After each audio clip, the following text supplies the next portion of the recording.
നമ്മുടെ കർത്താവും ലോകരക്ഷിതാവുമായ യേശു ക്രിസ്തുവിന്റെ നാമം മാത്രം മഹത്വപ്പെടുമാറാകട്ടെ. എല്ലാവർക്കും വളരെ സ്നേഹത്തോടെ, വളരെ വിനയത്തോടെ വന്ദനം അറിയിക്കുന്നു. പുതുതായി ആരെങ്കിലും ഉണ്ടെങ്കിൽ വളരെ സന്തോഷത്തോടെ പ്രിയപ്പെട്ടവരെ സ്വാഗതം ചെയ്യുന്നു. അതുപോലെ പതിവായി സംബന്ധിക്കുന്നു എല്ലാ പ്രിയപ്പെട്ടവരെയും ഓർക്കുകയും കർത്താവിനെ മഹത്വപ്പെടുത്തുകയും ചെയ്യുന്നു. കർത്താവിന്റെ മുഖത്തേക്ക് നമുക്ക് നോക്കാം. ഇന്നത്തെ വചന ധ്യാനത്തിനായി കൊരിന്ത്യർക്ക് എഴുതിയ 1-ാമത്തെ ലേഖനം 11-ാം അധ്യായം 1 മുതൽ 6 വരെയുള്ള വാക്യങ്ങൾ നമുക്ക് വായിച്ച് കേൾക്കാം. 1 Corinthians chapter 11 verses 1 to 6. ഞാൻ ക്രിസ്തുവിന്റെ അനുകാരിയായിരിക്കുന്നത് പോലെ നിങ്ങളും എന്റെ അനുകാരികളാകുവിൻ. നിങ്ങൾ സകലത്തിലും എന്നെ ഓർക്കുകയും ഞാൻ നിങ്ങളെ ഏൽപ്പിച്ച കൽപ്പനകളെ പ്രമാണിക്കുകയും ചെയ്യുകയാൽ നിങ്ങളെ പുകഴ്ത്തുന്നു. എന്നാൽ ഏത് പുരുഷന്റെയും തല ക്രിസ്തു, സ്ത്രീയുടെ തല പുരുഷൻ, ക്രിസ്തുവിന്റെ തല ദൈവം എന്ന് നിങ്ങൾ അറിയണമെന്ന് ഞാൻ ആഗ്രഹിക്കുന്നു. മൂടുപടമിട്ട് പ്രാർത്ഥിക്കുകയോ പ്രവചിക്കുകയോ ചെയ്യുന്ന ഏത് പുരുഷനും തന്റെ തലയെ അപമാനിക്കുന്നു. മൂടുപടമില്ലാതെ പ്രാർത്ഥിക്കുകയോ പ്രവചിക്കുകയോ ചെയ്യുന്ന ഏത് സ്ത്രീയും തന്റെ തലയെ അപമാനിക്കുന്നു. അത് അവൾ ക്ഷൗരം ചെയ്യിച്ചത് പോലെയല്ലോ. സ്ത്രീ മൂടുപടം ഇടുന്നില്ലെങ്കിൽ മുടി കത്തിരിച്ചു കളയട്ടെ. കത്തിരിക്കുന്നതോ ക്ഷൗരം ചെയ്യിക്കുന്നതോ സ്ത്രീക്ക് ലജ്ജയെങ്കിൽ മൂടുപടം ഇട്ടുകൊള്ളട്ടെ. മതി. ആമേൻ. ദൈവത്തിന് സ്തോത്രം. ഇനി നമ്മൾ പഠിക്കാൻ പോകുന്ന 11, 12, 13, 14 അധ്യായങ്ങൾ വളരെ ഗൗരവമുള്ള വിഷയങ്ങളാണ്. ഇതുവരെയുള്ളതും ഗൗരവമുള്ളത് തന്നെയാണ്. എന്നാലും കുറച്ചുകൂടെ ഗൗരവമുള്ളതും അതുപോലെ തന്നെ വ്യത്യസ്തമായ അഭിപ്രായങ്ങൾ, വ്യാഖ്യാനങ്ങൾ ഉള്ളതുമായ വേദഭാഗമാണ്. അതുകൊണ്ട് തന്നെ മുഖവരയായി ഞാൻ ഒരു കാര്യം പറഞ്ഞുകൊണ്ടാണ് ഇന്ന് തുടങ്ങുന്നത്. ഈ 4 അധ്യായങ്ങൾ, പ്രത്യേകിച്ച് 11, 12, 13, 14 ഈ അധ്യായങ്ങൾ ധ്യാനിക്കുമ്പോൾ ദൈവസന്നിധിയിൽ ഞാൻ പ്രാർത്ഥനയോടെ ഇരുന്ന് പഠിച്ചപ്പോൾ ദൈവാത്മാവ് എനിക്ക് വെളിപ്പെടുത്തി തന്ന സത്യങ്ങളാണ്. അത് കേൾക്കുമ്പോൾ അത് അങ്ങനെ തന്നെ സ്വീകരിക്കുവാൻ ഞാൻ ആവശ്യപ്പെടുന്നില്ല. പ്രിയപ്പെട്ടവരായ നിങ്ങൾ അത് കേൾക്കുന്ന പ്രിയപ്പെട്ടവരെ, കാരണം നമ്മൾ വ്യത്യസ്ത സഭാ വിഭാഗങ്ങളിലുള്ളവരാണ് ഇതിൽ സംബന്ധിക്കുന്നത്.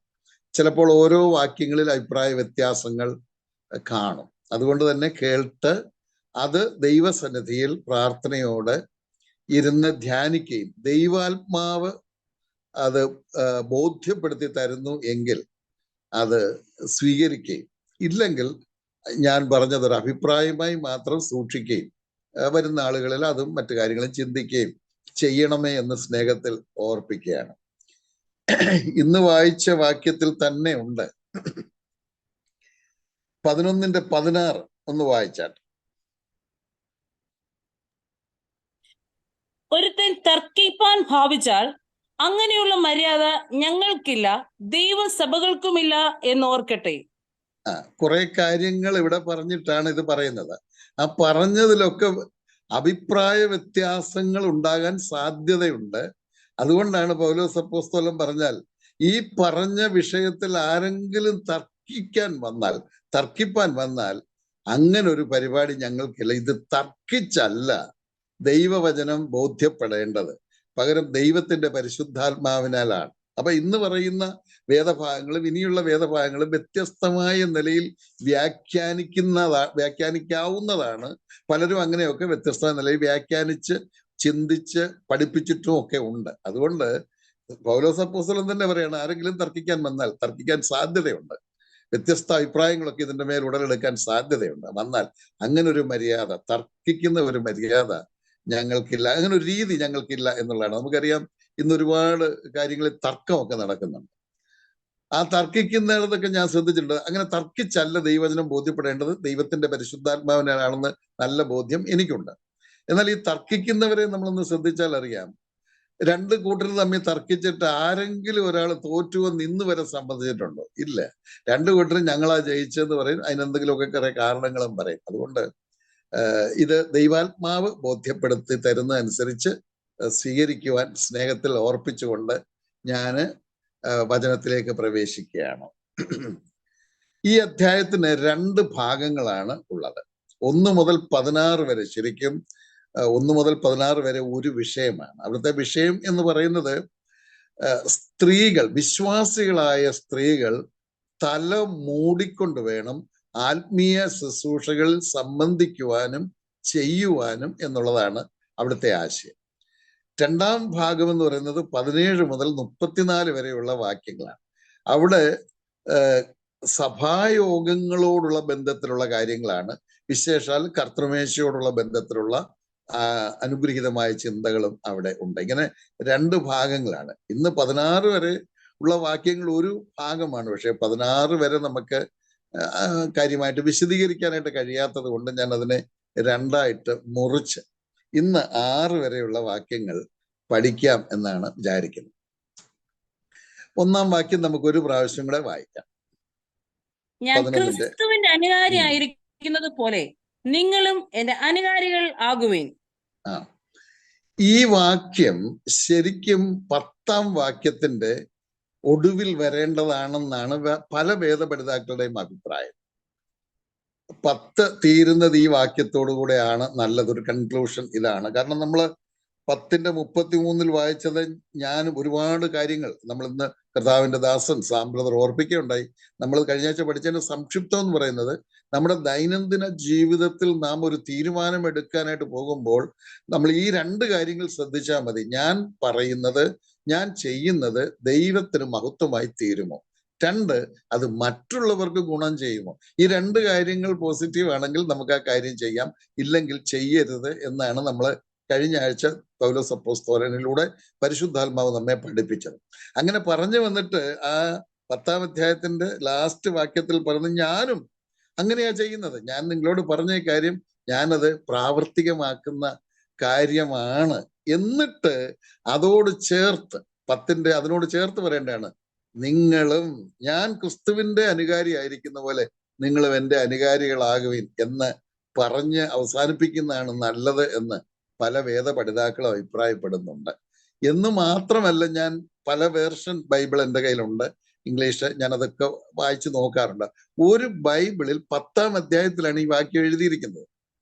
10-ാം അധ്യായത്തിൽ പക്ഷേ അത് എഴുതിയിരിക്കുന്നത് 11-ന്റെ 1 പറഞ്ഞാണ്. 10-ാം അധ്യായത്തിന്റെ ഒടുവിൽ 11-ന്റെ 1 പറഞ്ഞ് ചേർത്തിട്ട് 11-ാം അധ്യായം തുടങ്ങുന്നത് 2-ാം വാക്യം മുതലാണ്. എനിവേ അത് 10-ന്റെ ഒടുവിൽ ചേർത്താലും 11-ന്റെ ആദ്യം ചേർത്താലും നമ്മൾ ആ വാക്യം അല്പമായിട്ട് ചിന്തിക്കാം എന്നാണ് വിചാരിക്കുന്നത്. പൗലോസിന്റെ ഈ വാക്കുകൾ ഞാൻ വളരെ ചെറിയ പ്രായത്തിൽ, വർഷങ്ങൾക്ക് മുമ്പ് തന്നെ ഈ ഭാഗം ഞാനിങ്ങനെ വായിക്കുമായിരുന്നു. വായിക്കുമ്പോഴൊക്കെ എനിക്കൊരു ചെറിയ ബുദ്ധിമുട്ടുണ്ടായിട്ടുണ്ട്. അതെന്താന്ന് ചോദിച്ചാൽ, പൗലോസ് പറയുന്നത് എന്നെ അനുകരിപ്പീൻ എന്ന് പറയുന്നത് എനിക്ക് അങ്ങോട്ട് അംഗീകരിക്കാൻ അല്പ പ്രയാസമായിരുന്നു. പൗലോസ് പറയുന്നത് ഞാൻ ക്രിസ്തുവിന്റെ അനുകാരി ആയിരിക്കുന്ന പോലെ നിങ്ങൾ എന്നെ അനുകരിക്കുക, നിങ്ങൾ എൻ്റെ അനുകാരികളാകുവിൻ എന്നാണ്. അതെനിക്കൊരു ബുദ്ധിമുട്ടായിട്ട് തോന്നുന്നു. പൗലോസ് അപ്പോസ്തലനെ എനിക്ക് കർത്താവിനെ അനുസരിക്കാൻ എനിക്ക് മനസ്സാണെന്നേ ഉള്ളൂ, പൂർണ്ണമായിട്ട് അനുകരിക്കാൻ പറ്റുന്നില്ല, അത് വേറൊരു കാര്യം. പക്ഷേ എനിക്ക് സന്തോഷമാണ്. പക്ഷെ പൗലോസിനെ അനുകരിക്കാൻ എനിക്ക് അത്ര മനസ്സില്ല എന്ന് അന്നൊക്കെ ഞാനിങ്ങനെ വേദപുസ്തകം വായിക്കുമ്പോൾ ചിന്തിക്കുമായിരുന്നു. എന്നാൽ പിൽക്കാലത്ത് ദൈവത്തിന്റെ പരിശുദ്ധാത്മാവ് എനിക്ക് ബോധ്യപ്പെടുത്തി തന്നത് പൗലോസ് പറഞ്ഞത് പൗലോസിനെ അനുകരിക്കാൻ അല്ല എന്നുള്ളതാണ്. പൗലോസ് പറഞ്ഞത് മുൻപിൽ ക്രിസ്തു നിൽക്കുന്നു, ആ ക്രിസ്തുവിന്റെ തൊട്ടുപുറകിൽ താൻ നിൽക്കുന്നു, അതിന്റെ പിന്നിലേക്ക് നിൽക്കാൻ നമ്മളോട് ആവശ്യപ്പെടുക എന്ന് പറഞ്ഞാൽ നമ്മളും ക്രിസ്തുവിനെ അനുകരിക്കാൻ തന്നെയാണ് പറയുന്നത്, ക്രിസ്തുവിന്റെ പിന്നിൽ അണിനിരക്കാൻ തന്നെയാണ് പറയുന്നത് എന്നുള്ളതാണ്. അപ്പോൾ അത് ബോധ്യപ്പെട്ടപ്പോൾ എനിക്ക് വലിയ സന്തോഷമായി. ആ വാക്യം അതുപോലെ അംഗീകരിക്കാൻ എനിക്ക് മനസ്സായി. പിന്നെയും ആ വാക്യം ധ്യാനിച്ചുകൊണ്ടേ ഇരുന്നപ്പോൾ എൻ്റെ ഹൃദയത്തിൽ മറ്റൊരു ചിന്തയും കൂടെ വന്നു. പൗലോസിനെ അനുകരിച്ചാലും അത് ക്രിസ്തുവിനെ അനുകരിക്കുകയാണ്. അത് പിൽക്കാലത്ത് എനിക്ക് ബോധ്യപ്പെട്ട മറ്റൊരു ചിന്തയാണ്. പൗലോസ് എന്നെ അനുകരിപ്പീൻ എന്ന് പറഞ്ഞാൽ ആ പൗലോസിനെ അനുകരിച്ചാൽ അത് യഥാർത്ഥമായി ക്രിസ്തുവിനെ അനുകരിക്കുന്നതായിരിക്കും. കാര്യം ക്രിസ്തുവിന്റെ ഒരു കാർബൺ കോപ്പിയായി നമുക്ക് പൗലോസിനെ കാണാൻ കഴിയും. തന്റെ ജീവിതം ഒന്ന് ശ്രദ്ധിച്ചു നോക്കുക. താൻ രക്ഷിക്കപ്പെട്ട നാള് മുതൽ താൻ പറഞ്ഞ വാക്കുകളായാലും ചെയ്ത കാര്യങ്ങളായാലും ദൈവത്തിന് മഹത്വം വരുന്നത് മാത്രമാണ്. അതേപോലെ തന്നെ താന് മറ്റുള്ളവരുടെ ഗുണം മാത്രമേ നോക്കിയിട്ടുള്ളൂ. ക്രിസ്തു അങ്ങനെയായിരുന്നു നമ്മൾ ചിന്തിച്ചു.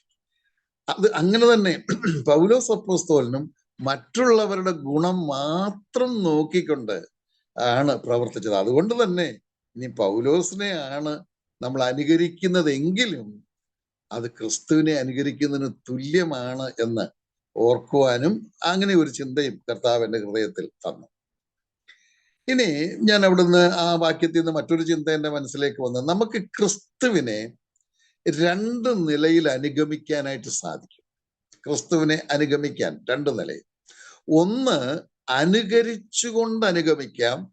മറ്റൊന്ന്, അനുകരിക്കാതെ അനുഗമിക്കാം. എന്ന് പറഞ്ഞാൽ ഇന്ന് ക്രിസ്തീയ ഗോളത്തിലേക്ക്, ക്രിസ്തീയ സമൂഹത്തിലേക്ക് നമ്മൾ നോക്കിയാൽ ഈ രണ്ട് തരത്തിൽ ക്രിസ്തുവിനെ അനുഗമിക്കുന്നവരുണ്ട്, അല്ലെങ്കിൽ ക്രിസ്ത്യാനി എന്ന പേരിൽ അറിയപ്പെടുന്നവരുണ്ട്. രണ്ട് തരത്തിൽ. ഒന്ന്, അനുകരിച്ചുകൊണ്ട് അനുഗമിക്കുന്നവരുണ്ട്.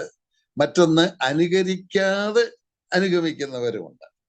എന്ന് പറഞ്ഞാൽ ക്രിസ്തു പറഞ്ഞത് അനുസരിച്ച്, ക്രിസ്തുവിനെ അനുസരിച്ച്, ക്രിസ്തുവിന്റെ വചനത്തിന് വില കൊടുത്ത് ക്രിസ്തുവിന്റെ മാതൃക പിൻപറ്റി പോകുന്നവരുണ്ട്.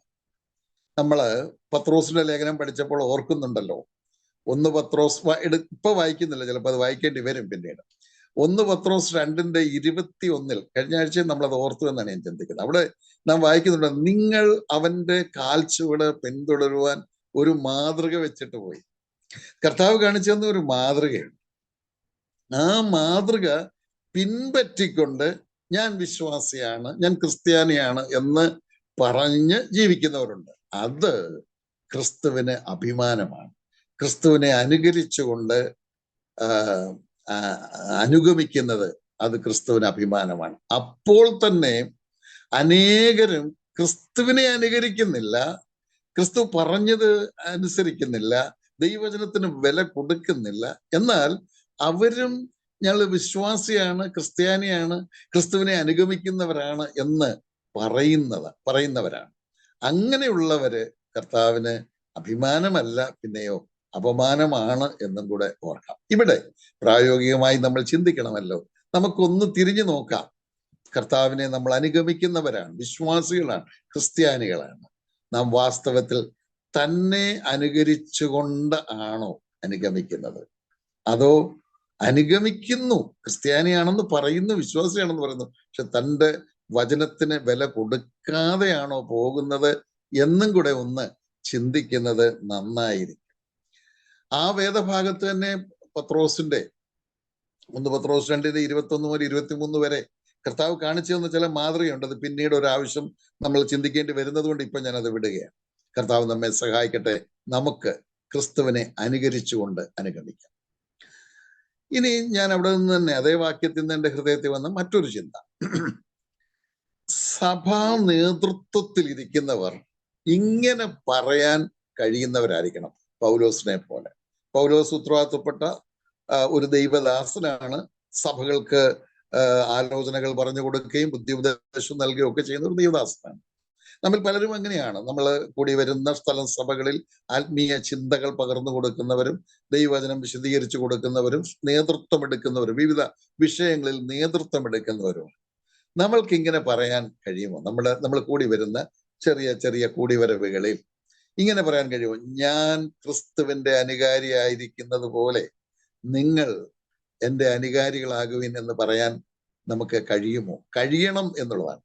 നമ്മൾ സഭായോഗത്തിന് വരുന്ന കാര്യത്തിൽ, പോകുന്ന കാര്യത്തിൽ, അവിടെയുള്ള ആത്മീയ ശുശ്രൂഷകൾ ചെയ്യുന്ന കാര്യത്തിൽ, മറ്റുള്ളവരെ സ്നേഹിക്കുന്ന കാര്യത്തിൽ, മറ്റുള്ളവരെ കരുതുന്ന കാര്യത്തിൽ, മറ്റുള്ളവർക്ക് വേണ്ടി ചെലവിടുന്ന കാര്യത്തിൽ, മറ്റുള്ളവരെ സഹായിക്കുന്ന കാര്യത്തിൽ ഒക്കെ നമുക്ക് പറയാൻ കഴിയുമോ? നിങ്ങൾ എൻ്റെ അനുകാരികളാകും, ഞാൻ ചെയ്യുന്നത് പോലെ നിങ്ങൾ ചെയ്യണം എന്ന് പറയാൻ നമുക്ക് കഴിയണം എന്നുള്ളതാണ്. സഭാ നേതൃത്വത്തിലിരിക്കുന്നവരല്ല, പ്രത്യേകിച്ച് സഭാ നേതൃത്വത്തിൽ ഉത്തരവാദിത്തപ്പെട്ട സ്ഥാനത്തിരുന്ന് സഭയെ നിയന്ത്രിക്കുകയും നയിക്കുകയും നേതൃത്വം കൊടുക്കുകയും ചെയ്യുന്നവർക്ക് ആ സ്ഥലസഭയിലുള്ളവരോട് പറയാൻ കഴിയണം, ഞാൻ ക്രിസ്തുവിന്റെ അനുകാരിയായിരിക്കുന്നത് പോലെ നിങ്ങൾ എൻ്റെ അനുകാരികളാകും.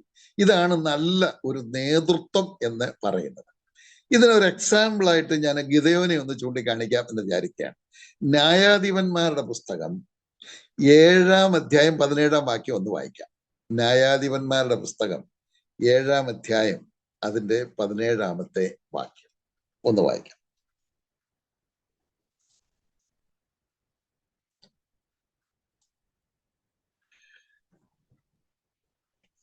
അതിന് മറ്റവൻ, ഇത് യോവാശിന്റെ മകനായ ഗിദെയോൻ എന്ന ഇസ്രായേലിന്റെ വാളല്ലാതെ മറ്റൊന്നുമല്ല. ദൈവം മിദ്യാനെയും ഈ പാളയത്തെയൊക്കെയും അവന്റെ കയ്യിൽ. ന്യായാധിപന്മാർ 7:17 ആണോ? ഇത് മാറിപ്പോയ പോലെ 14 വചനം. ഞാൻ ചെയ്യുന്നത് നോക്കി അതുപോലെ ചെയ്യുവിൻ. പാളയത്തിന്റെ അറ്റത്തെത്തുമ്പോൾ മതി, വായിച്ചു, അത് തീർത്തു. പാളയത്തിന്റെ അറ്റത്തെത്തുമ്പോൾ ഞാൻ ചെയ്യുന്നത് പോലെ നിങ്ങളും ചെയ്യുവിൻ. ഞാൻ ചെയ്യുന്നത് നോക്കി അതുപോലെ ചെയ്യുവിനെന്നാണ് അവിടെ പറഞ്ഞിരിക്കുന്നത്. നമുക്കറിയാം,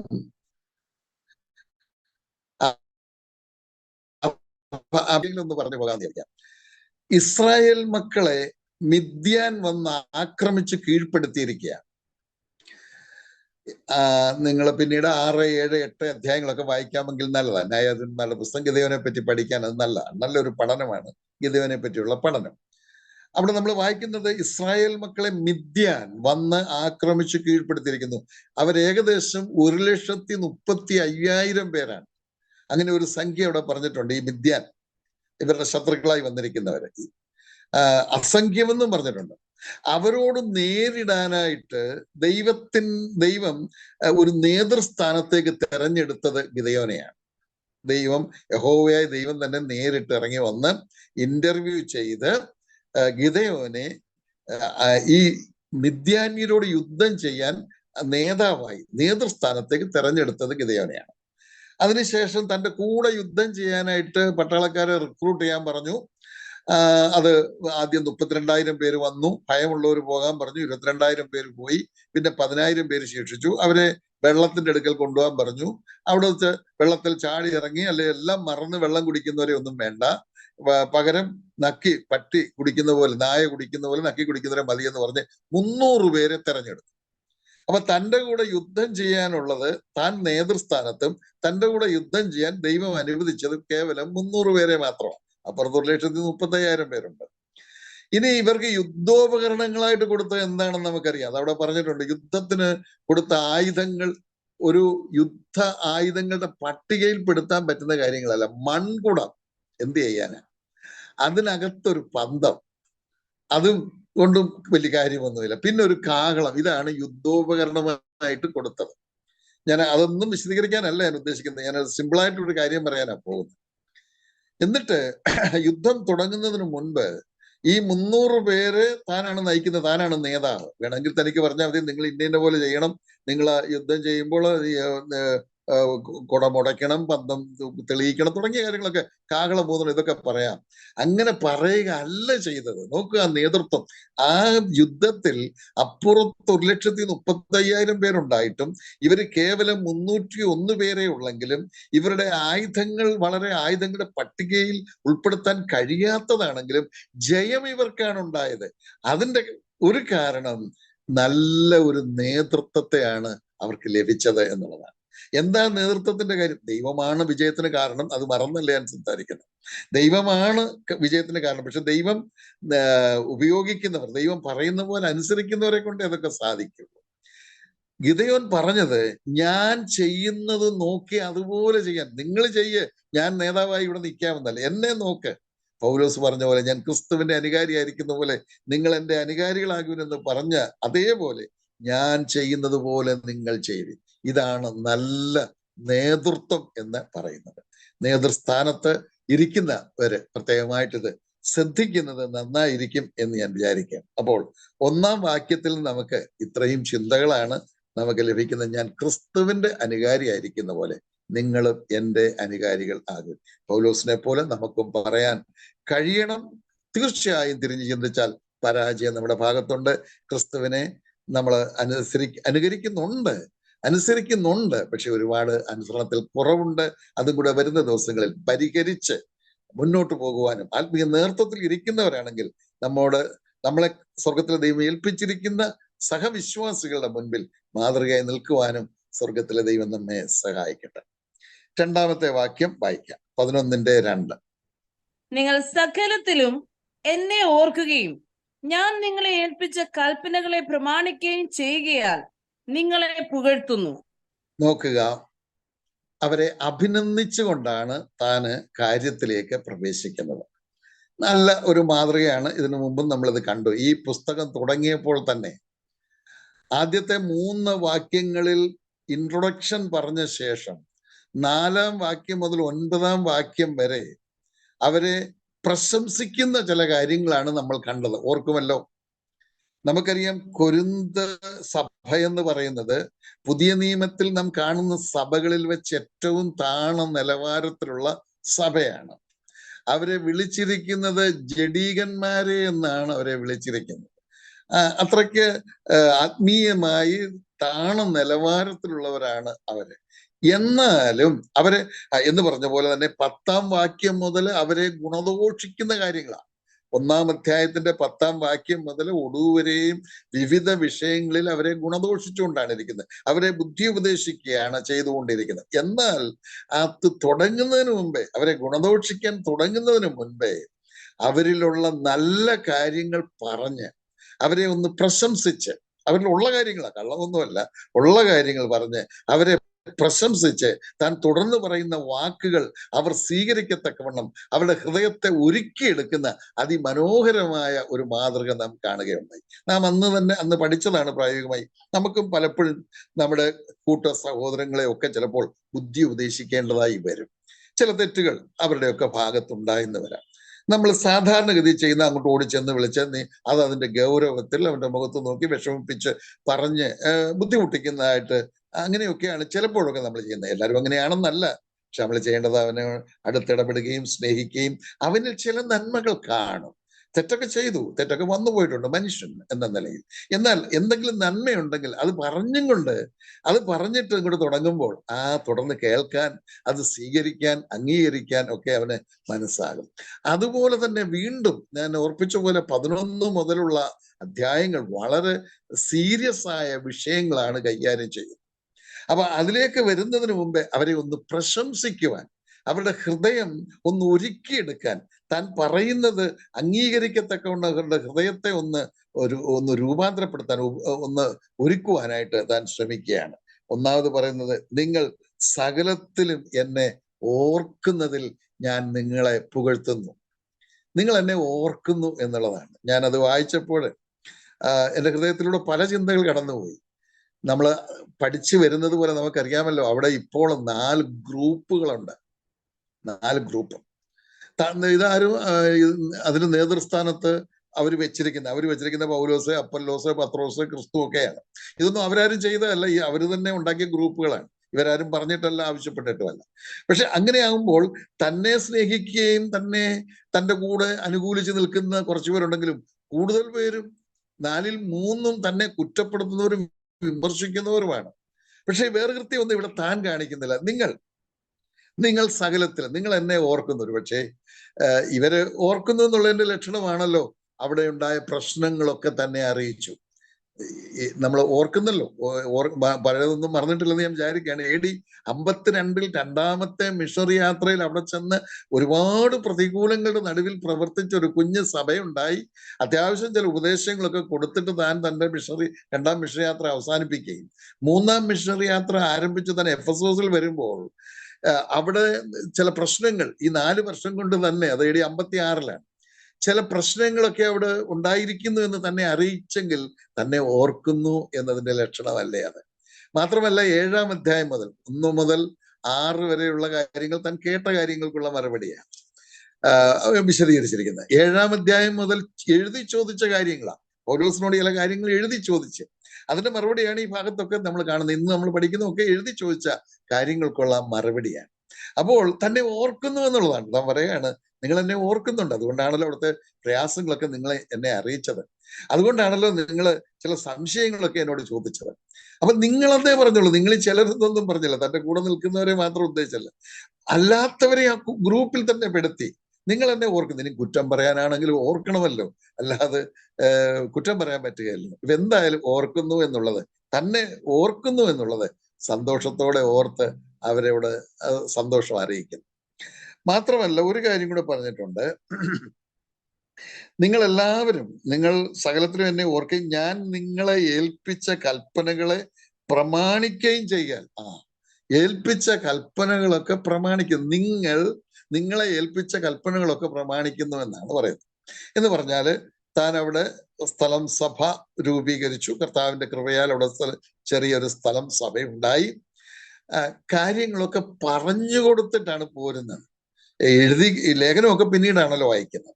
അപ്പൊ അത്യാവശ്യം ഒരു സ്ഥലം സഭയുടെ അടിസ്ഥാന ഉപദേശങ്ങളൊക്കെ പഠിപ്പിച്ച് തുടർന്ന് അവരെ എന്തൊക്കെ ചെയ്യണം എന്നുള്ളത് പറഞ്ഞു കൊടുക്കാവുന്ന കാര്യങ്ങളൊക്കെ പറഞ്ഞു കൊടുത്തിട്ടാ പോകുന്നത്.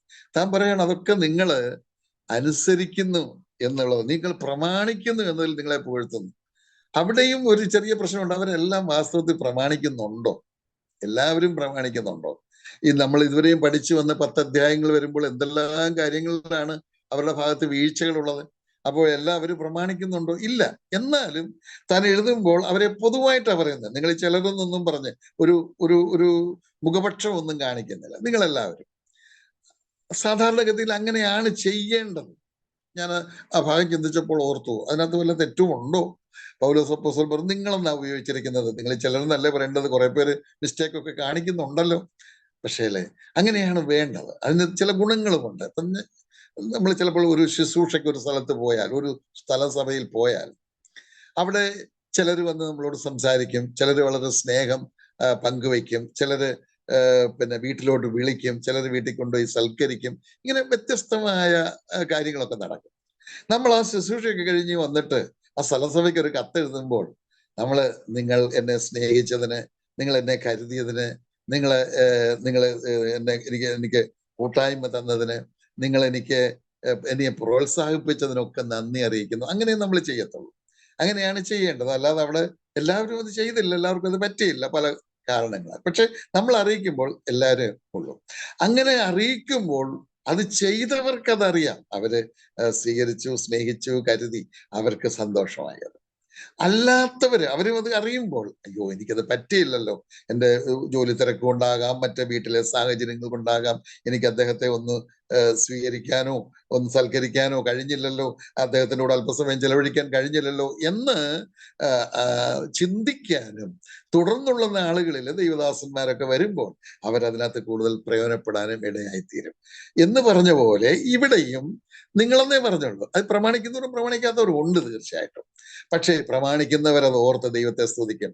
ഞങ്ങൾ അത് പ്രമാണിക്കുന്നു എന്നുള്ളത് അദ്ദേഹം ഓർത്തല്ലോ, സന്തോഷിക്കുന്നല്ലോ എന്ന് അറിഞ്ഞ് ദൈവത്തെ മഹത്വപ്പെടുത്താനും, അതല്ല പ്രമാണിക്കാത്ത ആരെങ്കിലും ഉണ്ട്, അയ്യോ അത് ചെയ്യേണ്ടതാണല്ലോ, പല കാര്യങ്ങൾ നമ്മളെ പറഞ്ഞതും ഓർപ്പിച്ചതും ഒക്കെ ആണല്ലോ, അതിന് കഴിഞ്ഞില്ലല്ലോ എന്ന് ഓർത്ത് മാനസാന്തരപ്പെടാൻ, ദൈവമക്കളാണെങ്കിൽ, വിശ്വാസികൾ ആണെങ്കിൽ മാനസാന്തരപ്പെടാനൊക്കെയുള്ള ഒരു അവസരമായിട്ടും അത് തീരും.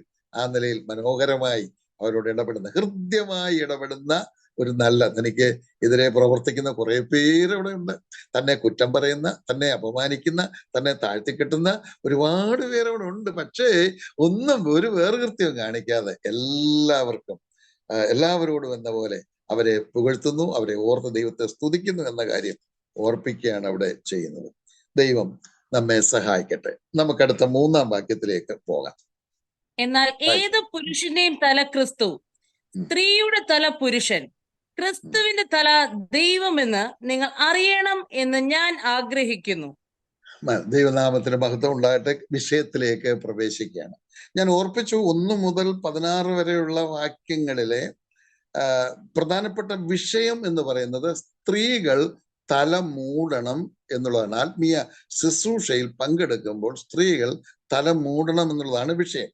അപ്പോൾ ആ വിഷയത്തിലേക്ക് വരികയാണ് ചെയ്യുന്നത്. അതിന്റെ പ്രാരംഭം എന്ന നിലയിൽ 3-ാം വാക്യത്തിൽ 3 വിധ ബന്ധങ്ങളെ പറ്റി അവിടെ പറയുന്നുണ്ട്. 3 വിധ ബന്ധങ്ങൾ. ഇവിടെ വാക്യത്തിൽ നമ്മൾക്ക് പറഞ്ഞിരിക്കുന്ന അനുസരിച്ച് പുരുഷന്റെ തല ക്രിസ്തു, ഒരു ബന്ധം. മറ്റൊന്ന് സ്ത്രീയുടെ തല പുരുഷൻ, 2. 3 ക്രിസ്തുവിന്റെ തല ദൈവം എന്ന് നിങ്ങൾ അറിയണം എന്നാണ് അവിടെ പറഞ്ഞിരിക്കുന്നത്. ഈ ഒരു കാര്യം, ഈ ഒരു ബന്ധം, ഇങ്ങനെ ഒരു റിലേഷൻ നിങ്ങൾ അറിഞ്ഞിരിക്കണം. ആത്മീയ ജീവിതത്തിൽ, വിശ്വാസ ജീവിതത്തിൽ ഇതിന് വളരെ പ്രാധാന്യമുണ്ട്. അതുകൊണ്ട് ഈ കാര്യം അറിയണം എന്ന് പറഞ്ഞവരെ അവർക്ക് എഴുതിയിരിക്കുകയാണ്. ഞാൻ അതിന്റെ ഒന്ന് ഓർഡർ മാറ്റാം. ഇവിടെ പറഞ്ഞിരിക്കുന്നത് ഓർഡറിലല്ലാതെ മറ്റൊരു ഓർഡറിൽ പറയുകയാണെങ്കിൽ അത് കുറച്ചുകൂടെ നമുക്ക് ഈസി ആയിട്ട് മനസ്സിലാകും. സ്ത്രീയുടെ തല പുരുഷൻ, അത് കുടുംബ ജീവിതവുമായി ബന്ധപ്പെട്ടാണ് അവിടെ പറഞ്ഞിരിക്കുന്നത്. ഭാര്യ ഭർത്താക്കൾ തമ്മിലുള്ള ബന്ധമാണ്. ഭാര്യയുടെ തല ഭർത്താവാണ് എന്ന് അറിയണം എന്ന് പറഞ്ഞിരിക്കുകയാണ്, 1.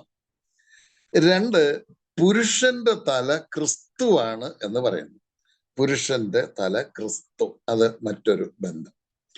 3, ക്രിസ്തുവിന്റെ തല പിതാവായ ദൈവമാണ് എന്ന് പറയുന്നത്. 3 ബന്ധങ്ങളെ അവിടെ അവതരിപ്പിച്ചിരിക്കുകയാണ്. അങ്ങനെ നമുക്ക് മനസ്സിലാക്കാനായിട്ട് സാധിക്കും. ഇനിയും ഈ തല അഥവാ ശിരസ് എന്നുള്ളത് കൊണ്ട് എന്താണ് ഉദ്ദേശിക്കുന്നത്? ഉദ്ദേശിക്കുന്നത് അധികാരം എന്നുള്ളതാണ്. അധികാരം എന്നുള്ളതാണ്. തലയുണ്ടെങ്കിൽ അതിനൊരു ശരീരമുണ്ട്. അപ്പം സ്ത്രീയുടെ തല പുരുഷൻ അഥവാ ഭർത്താവ്, ഭാര്യയുടെ തല ഭർത്താവ് എന്ന് പറയുമ്പോൾ ഭർത്താവിനാണ് അധികാര സ്ഥാനം. അത് ആ തലയുടെ ശരീരമാണ് ഭാര്യ എന്ന് പറയുന്നത്. ആ ഭാര്യ അനുസരിക്കാൻ, വിധേയപ്പെടാൻ ആയിട്ട് ദൈവീക നിയോഗം ഉള്ളവളാണ് എന്നുള്ള ദൈവം ആ നിലയിലാണത് സംവിധാനം ചെയ്തിരിക്കുന്നത്. ഭർത്താക്കന്മാരെ ഭരിക്കുവാനും അധികാര സ്ഥാനത്ത്, കുടുംബജീവിതത്തിലെ ഭാര്യാഭർത്തൃ ബന്ധത്തിലെ അധികാര സ്ഥാനത്ത് ഇരിക്കുവാൻ ഭർത്താവിനെയും അതിൻ്റെ ആ തലയുടെ ശരീരമായി അഥവാ അനുസരിക്കുന്നവളായി ഭാര്യയും കാണപ്പെടണം എന്നുള്ളതാണ് അവിടെ നിന്ന് നമ്മൾ മനസ്സിലാക്കുന്നത്. അതുപോലെ തന്നെ ഞാൻ അല്പം കൂടെ ഒക്കെ വിശദീകരണത്തിലേക്ക് നമുക്ക് വരാം. അതുപോലെ തന്നെ പുരുഷന്റെ തല ക്രിസ്തു എന്ന് നമ്മൾ അവിടെ വായിക്കുന്നുണ്ട്. പുരുഷന്റെ തല ക്രിസ്തുവാണ് എന്ന് പറഞ്ഞാൽ ഓരോ പുരുഷനും ക്രിസ്തുവിന്റെ അധികാരത്തിന്റെ കീഴിലായിരിക്കണം. ക്രിസ്തു ആയിരിക്കണം ഓരോ പുരുഷനെയും ഭരിക്കുന്നത്. അവൻ ഭരിക്കപ്പെടുന്നവനാണ്. ക്രിസ്തുവിന്റെ കീഴിൽ അവൻ ഭരിക്കപ്പെടണം എന്നുള്ളതാണ് അവിടെ പറയുന്നത്. ഇനി 3 പുത്രന്റെ തല പിതാവായ ദൈവം എന്ന് നമ്മൾ വായിക്കുന്നു. പുത്രന്റെ തല പിതാവായ ദൈവം എന്ന് പറഞ്ഞാൽ പുത്രൻ കീഴ്പ്പെട്ടിരിക്കണം. പിതാവായ ദൈവത്തിന് കീഴ്പ്പെട്ടാണ് പുത്രൻ ഇരിക്കേണ്ടത്. പിതാവും പുത്രനും തമ്മിലുള്ള ബന്ധത്തിൽ പിതാവിനാണ് അധികാര സ്ഥാനം. ഇതാണ് അവിടെ പറഞ്ഞു വരുന്നത്. ഇനി നമ്മൾ ഓർക്കേണ്ട ഒരു കാര്യം, പിതാവും പുത്രനും പുത്രനും പിതാവും തമ്മിലുള്ള പോലെ അതേ ഒരു ബന്ധം പുരുഷനും ക്രിസ്തുവും തമ്മിൽ സൂക്ഷിക്കണം. അതേപോലെ തന്നെ ഭാര്യയും ഭർത്താവും തമ്മിലും സൂക്ഷിക്കേണ്ടത് ആവശ്യമാണ്. ഇത് നമുക്ക് ലളിതമെന്ന് തോന്നുമെങ്കിലും അല്പം മനസ്സിലാക്കാൻ ശ്രദ്ധ ആവശ്യമാണ് എന്നും കൂടെ ഞാൻ ഓർപ്പിക്കട്ടെ. ഇനി പിതാവും പുത്രനും തമ്മിലുള്ള ബന്ധം നമുക്ക് നോക്കാം. നമ്മുടെ കർത്താവ് 33.5 വർഷമാണ് ഭൂമിയിൽ വന്ന് ജീവിച്ചത്.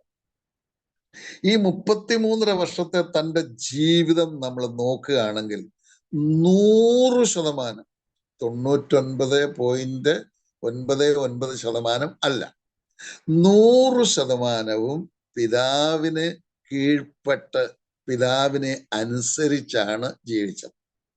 ഇവിടെ നമ്മൾ ഓർക്കേണ്ട ഒരു കാര്യം, ഈ പിതാവിനെ അനുസരിക്കുക, വിധേയപ്പെടുക, കീഴ്പ്പെടുക എന്ന് പറയുന്നത് ഒരു താണ സ്ഥാനമല്ല. പിതാവിനെ അനുസരിക്കുന്നതുകൊണ്ട് പിതാവിനേക്കാൾ താണ ഒരു സ്ഥാനത്തല്ല എന്ന് നമുക്കറിയാം. പിതാവും പുത്രനും തുല്യരാണ്. അപ്പോൾ തന്നെ പിതാവിനെ പൂർണ്ണമായിട്ടും അനുസരിച്ചാണ് യേശു കർത്താവ് ഇവിടെ ജീവിച്ചത്. 1-2 വാക്യങ്ങൾ നമുക്ക് നോക്കേണ്ടത് ആവശ്യമാണ്. യോഹന്നാൻ 5:36 നമുക്കൊന്ന് വായിക്കാം. യോഹന്നാന്റെ സുവിശേഷം 5-ാം അധ്യായത്തിന്റെ 36-ാമത്തെ വാക്യം. എനിക്കോ യോഹന്നാന്റെ സാക്ഷ്യത്തിലും വലിയ സാക്ഷ്യമുണ്ട്. പിതാവ് എനിക്ക് അനുഷ്ഠിപ്പാൻ തന്നിരിക്കുന്ന പ്രവൃത്തികൾ ഞാൻ ചെയ്യുന്ന പ്രവൃത്തികൾ തന്നെ പിതാവ് എന്നെ അയച്ചു എന്ന് എന്നെക്കുറിച്ച് സാക്ഷീകരിക്കുന്നു. മതി. പുത്രൻ പറയാണ്, പിതാവാണ് എന്നെ അയച്ചിരിക്കുന്നത്, ഈ ഭൂമിയിലേക്ക് അയച്ചത് പിതാവാണ്. എന്നിട്ട് താൻ പറയുകയാണ്, പിതാവ് എനിക്ക് അനുഷ്ഠിപ്പാൻ തന്നിരിക്കുന്ന പ്രവൃത്തികൾ ഞാൻ ചെയ്യുന്ന പ്രവൃത്തികൾ തന്നെ. അതിന്റെ അർത്ഥം, പിതാവ് എന്നോട് എന്ത് പറയുന്നു, ഞാൻ അങ്ങോട്ട് അഭിപ്രായം ഒന്നും പറയുന്നില്ല, എന്നോട് എന്താ പറയുന്നത് അത് അതുപോലെ ഞാൻ ചെയ്യുന്നു എന്നാണ് അതിന്റെ അർത്ഥം. ഞാൻ അനുഷ്ഠിക്കുന്നത് പ്രവർത്തിക്കുന്നത് തന്നെ ഒരു മാറ്റവും ഇല്ലാതെ പിതാവിനെ പൂർണ്ണമായിട്ട് അനുസരിക്കുന്ന പുത്രനെയാണ് നാം അവിടെ കാണുന്നത്. ഇങ്ങനെ ആയിരിക്കണം ഓരോ ഭാര്യയും ഭർത്താവും തമ്മിലുള്ള ബന്ധം.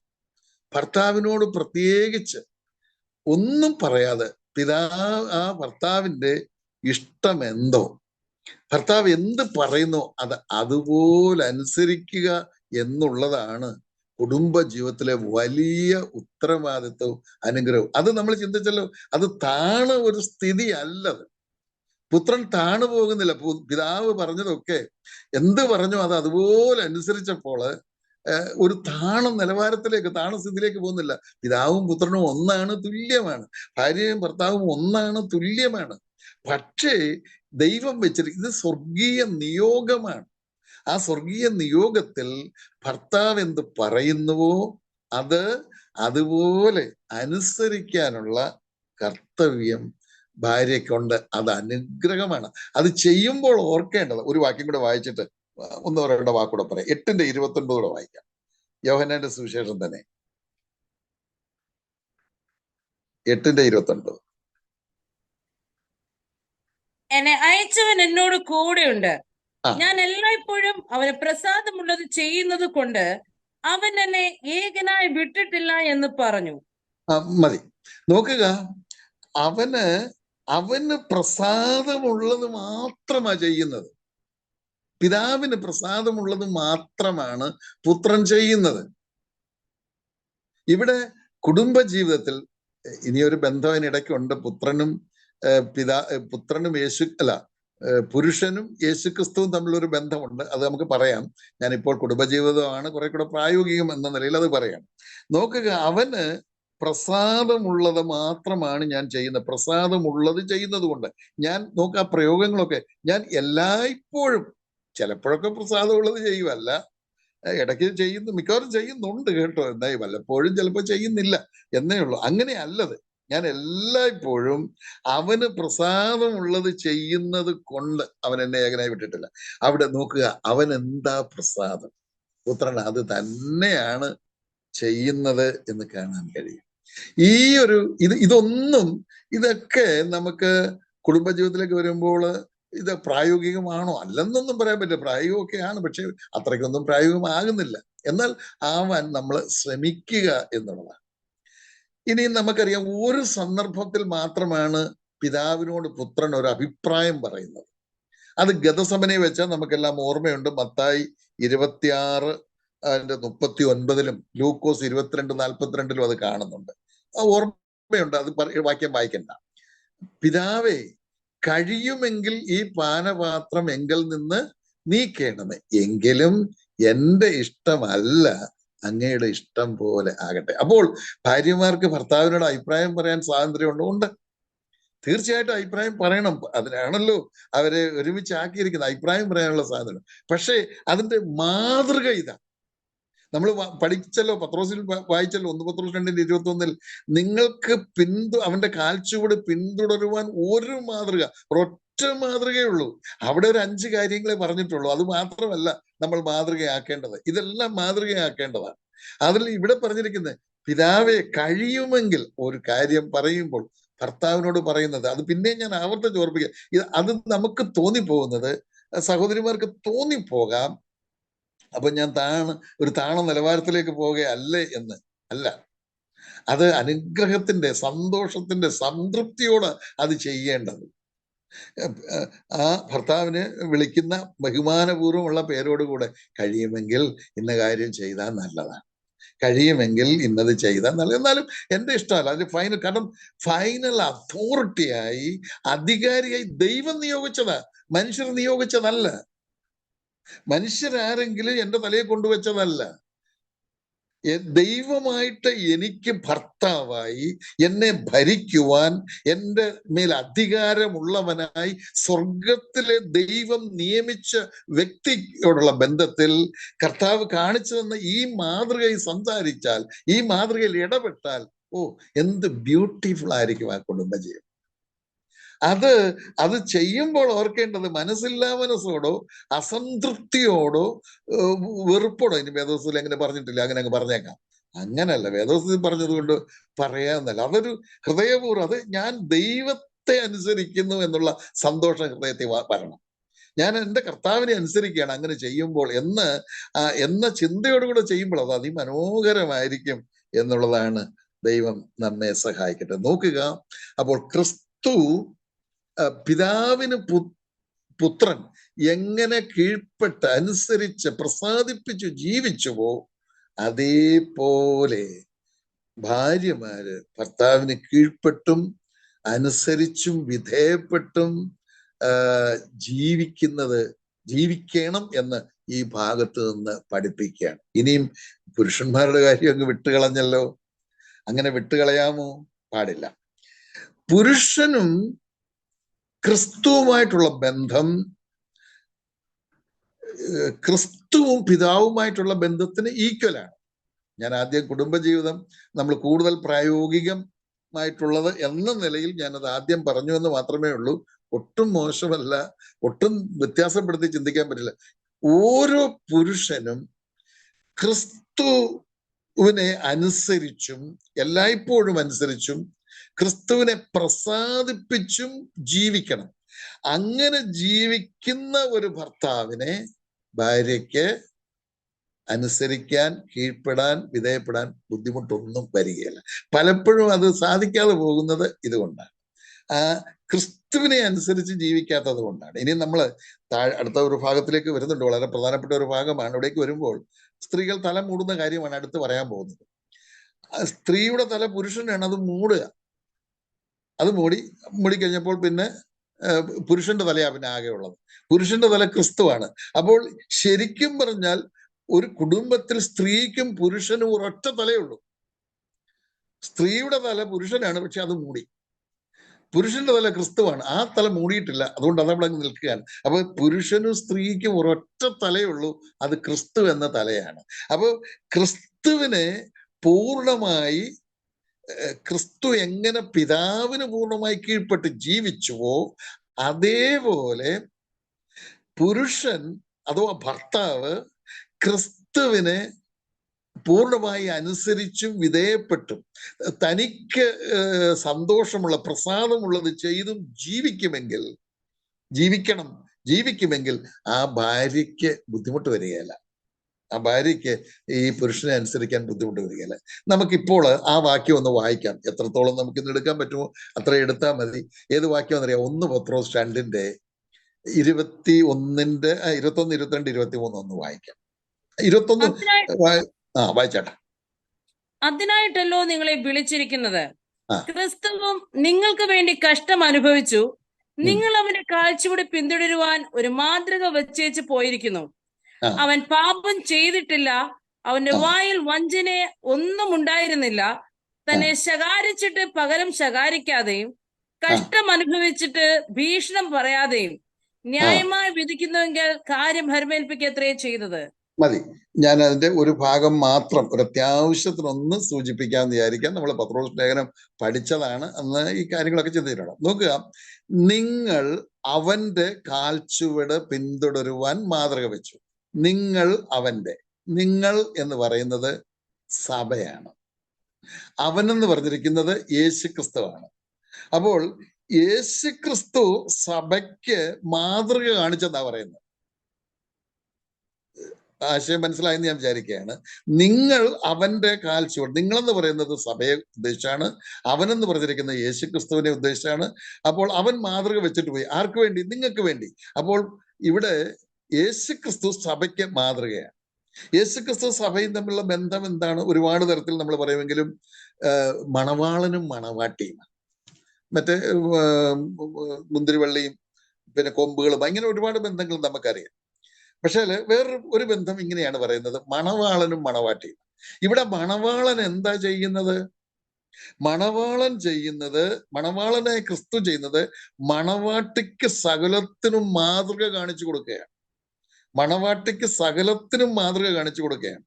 ഇനി മണവാട്ടിയുടെ ജോലി എന്താ? ഉത്തരവാദിത്തം എന്താ?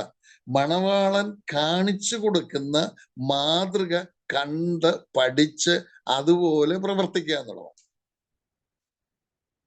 ഇനി നമുക്ക് നമ്മുടെ വേദഭാഗത്തേക്ക് വന്നാലോ, ക്രിസ്തുവിനെ അനുസരിച്ചും ക്രിസ്തുവിനെ പ്രസാദിപ്പിച്ചും ക്രിസ്തുവിന് കീഴ്പ്പെട്ടും ഒരു മാതൃക ഭാര്യയ്ക്ക് കാണിച്ചു കൊടുക്കണം.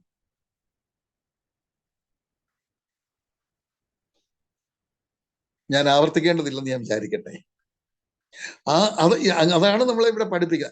ആ മാതൃക, ക്രിസ്തുവിന് കീഴ്പ്പെട്ട മാതൃക കാണിക്കുകയാണ് തൻ്റെ ഭാര്യയോട്. അപ്പൊ ഭാര്യയ്ക്ക് കീഴ്പ്പെടാനായിട്ട് പ്രയാസമില്ല. അവിടെയാണ് പലപ്പോഴും അപകടം പറ്റുന്നത്. പലപ്പോഴും നമുക്ക് പുരുഷന്മാർക്ക് ഈ കാര്യത്തിൽ പരാജയം സംഭവിക്കുന്നു. അങ്ങനെ പരാജയം സംഭവിക്കുമ്പോൾ കുടുംബജീവിതത്തിൽ ഭാര്യയുള്ള ബന്ധത്തിൽ ആ പരാജയം ഉണ്ടാകും. കർത്താവ് നമ്മെ സഹായിക്കട്ടെ. ഇത് ദൈവീക നിയോഗമാണെന്ന് സകലരും അറിയണം. ദൈവീക നിയോഗമായിരുന്നു പുത്രനെ ലോകത്തിലേക്ക് അയച്ച് പിതാവിന്റെ ഇഷ്ടമനുസരിച്ച് ജീവിക്കുക എന്നുള്ളത്. അത് അങ്ങനെ തന്നെ പുത്രൻ നിറവേറ്റി. സോറി. ഇനി നമുക്കുള്ള ഉത്തരവാദിത്തം, ഓരോ പുരുഷന്മാരും, കുടുംബജീവിതം നയിക്കുന്ന പുരുഷന്മാർ പ്രത്യേകിച്ച് ക്രിസ്തുവിന് കീഴ്പ്പെട്ടും പ്രസാദിപ്പിച്ചും അനുസരിച്ചും ഭാര്യയ്ക്ക് മാതൃക കാണിച്ചു കൊടുക്കണം. ഭാര്യയുടെ ജോലിയോ ഉത്തരവാദിത്തമോ ഇത് ദൈവികമായ നിയോഗമാണ്. ഈ പുരുഷനെ എൻ്റെ ഭർത്താവായി വെച്ചിരിക്കുന്നത്, എൻ്റെ തലയായി, എൻ്റെ അധികാരി. നമുക്കറിയാം, തലയാണ് സകലത്തെ നിയന്ത്രിക്കുന്നത്. തല നിയന്ത്രിച്ചെങ്കിലേ ശരിയാകുകയുള്ളൂ. ദൈവം നമ്മെ സഹായിക്കട്ടെ. അപ്പോൾ ആ കുടുംബ ജീവിതവും അനുഗ്രഹത്തിന് ഈ ഒരു വലിയ ബന്ധം ഉണ്ട് എന്നുള്ളതാണ്. നമുക്ക് അടുത്ത വാക്യത്തിലേക്ക് പോകാം. 4-ാം വാക്യം. മൂടുപടമിട്ട് പ്രാർത്ഥിക്കുകയോ പ്രവചിക്കുകയോ ചെയ്യുന്ന ഏത് പുരുഷനും തന്റെ തലയെ അപമാനിക്കുന്നു. ലളിതമായ ഒരാശയമാണ് അവിടെ ഉള്ളത്. എന്താണ് അവിടെ പറഞ്ഞിരിക്കുന്നത്? മൂടുപടമിട്ട് പ്രാർത്ഥിക്കുകയോ പ്രവചിക്കുകയോ ചെയ്യുന്ന ഏത് പുരുഷനും തൻ്റെ തലയെ അപമാനിക്കുന്നു. വീണ്ടും ആ വാക്യം 5-ാം വാക്യത്തിൽ സ്ത്രീകളുള്ള ബന്ധത്തിൽ വരുന്നത് കൊണ്ട് ഇപ്പോൾ ഞാൻ ഏറെ കാര്യങ്ങൾ വിശദീകരിക്കുന്നില്ല.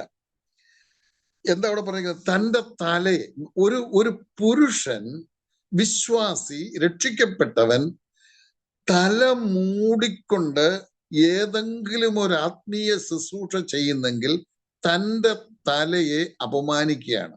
ഏതാണ് തൻ്റെ തല? തൻ്റെ തല ക്രിസ്തുവാണ്. അത് മുകളിൽ പറഞ്ഞിട്ടാണ് ഇത് പറയുന്നത്.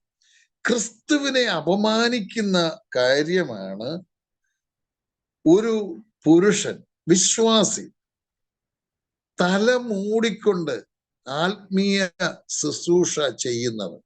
അത് തുണി കൊണ്ട് തല മൂടിയാലും തൊപ്പിയായിട്ട് വെച്ചാലും ഒക്കെ അത് ക്രിസ്തുവിനെ അപമാനിക്കുകയാണെന്ന് നേരിട്ട് തന്നെ ഇവിടെ പറയുന്നുണ്ട്. അത് അക്ഷരപ്രകാരം തന്നെ ശ്രദ്ധിക്കേണ്ട കാര്യമാണ്.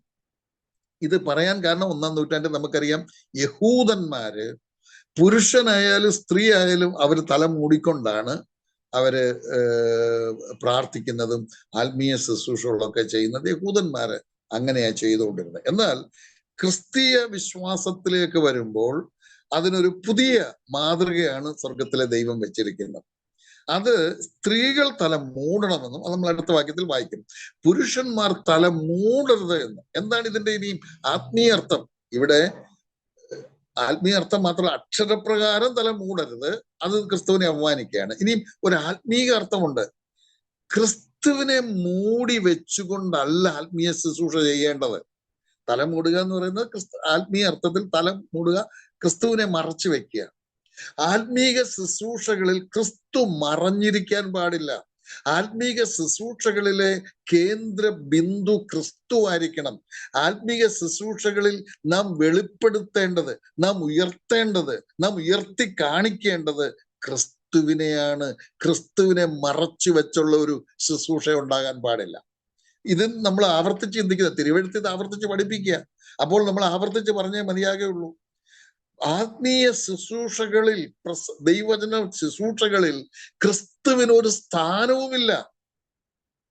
തങ്ങളെ കുറിച്ച് പറയുവാൻ, തങ്ങൾ ചെയ്ത അത്ഭുതങ്ങൾ പറയുവാൻ, അത്ഭുതങ്ങളോ മറ്റു കാര്യങ്ങളോ പറയുവാൻ, തങ്ങളുടെ സഞ്ചാര കാര്യങ്ങൾ പറയുവാൻ, ലോക കാര്യങ്ങൾ പറയുവാൻ, രാഷ്ട്രീയ വിഷയങ്ങൾ പറയുവാൻ, മറ്റു മതസ്ഥരെ പറ്റി പറയുവാൻ, മറ്റു സഭാവിഭാഗങ്ങളെ പറ്റി ഒക്കെ പറയാനാണ് സമയമെടുക്കുന്നത്. ക്രിസ്തുവിനെ പറ്റി പറയാനല്ല. നമുക്കറിയാം ക്രിസ്തുവിനെ പറ്റി എത്ര പറഞ്ഞാലും തീരത്തില്ല. അങ്ങനെ ഒരു വ്യക്തിത്വം യേശു ക്രിസ്തു മാത്രമേ ഉള്ളൂ.